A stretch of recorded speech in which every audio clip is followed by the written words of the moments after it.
Okay, we're going to be talking to you about your speech 3, the informative speech, and go over a few things with you. Number 1, the first thing you want to do is make sure you follow the directions. There were 200 points on this speech. The time requirement was 5 to 8 minutes. You needed at least 4 people, ages 13 and above, and the delivery method was supposed to be extemporaneous, which means that it's prepared in advance, and you would talk to us, not at us, and speaking outline and a speech outline. And basically, you would have one visual aid required for the speech. The accuracy and clarity and appropriateness and usefulness will be part of your evaluation. 3 sources in the speech, bibliography of works cited, and that you would get everything in on time. It's really important that you understand all of that when you get ready to do a speech, and that you follow those directions. Now, when you start your speech, leave out all of the stuff about, "Hi, I'm Keith Klein. This is COMM 101 43N, and this is my information speech." Start the speech. You're using up time you don't need to use up. We know what the speech is. I know who you are, etc., etc. So leave that.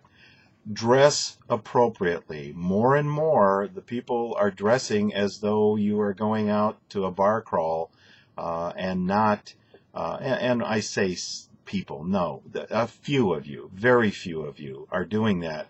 But when you don't dress appropriately for a speech, then you're just sending the message that this is nothing special, and that you are treating it that way. So no t-shirts with slogans on them. Dress up, look good for your speech, etc., etc. Some of you are still paying no attention to your backgrounds. As a result, I can't see your faces because of bright lights in the background. Audio I can't hear. Video out of focus. All kinds of things. Here's a little hint. When you post your speech to YouTube, please look at it, time it from beginning to end. Now, I don't start the clock when the video starts. I start when you start.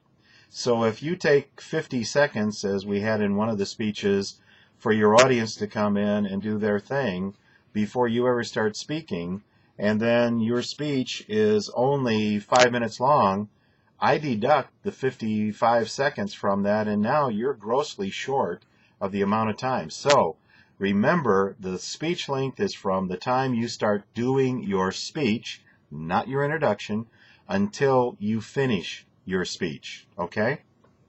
Make sure you know that. So look at it on YouTube. If you can't hear it, I can't hear it.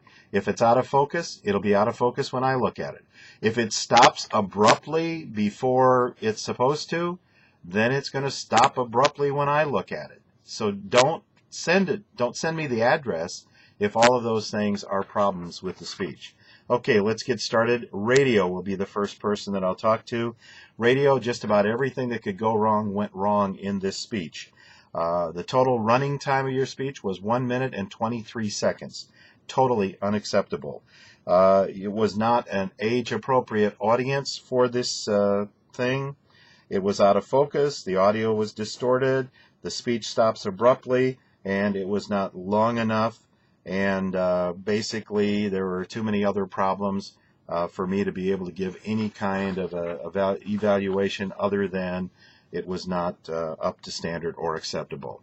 Taya, T-A-Y-A, you spoke on a healthy sex life. Now, I have a little problem here. You have one of your audience members identify herself as a 13-year-old. Let me ask you point blank, in a general audience, do you think it's appropriate to give a speech on healthy sex life in front of a 13-year-old? I tend to think not. In a college situation, you are speaking to other similarly aged people, usually 18 or above. Keep that in mind when you give a speech for appropriateness. Your topic, of course, was interesting. You want to watch the bouncing shoulders when you talk. When you do that, I over-exaggerate, but that's what you're doing. Don't be too independent on your notes. You had really good facial expression. You were conversational, and you had a really nice approach to your speech. I didn't see a visual in the speech, and that was a requirement. Your preparation outline was there, but there was no speaking outline. And there was, in the lower third of the picture, there was a white something. I have no idea what it was. And you want to get that out of the picture. It shouldn't be there. It was distracting.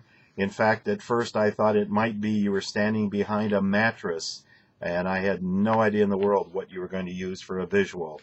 So, take a look at your speech, and you figure out what it was. Okay, Daisy, very well organized. Be a little careful about spelling words when you do that at the end of a sentence or in the middle of something.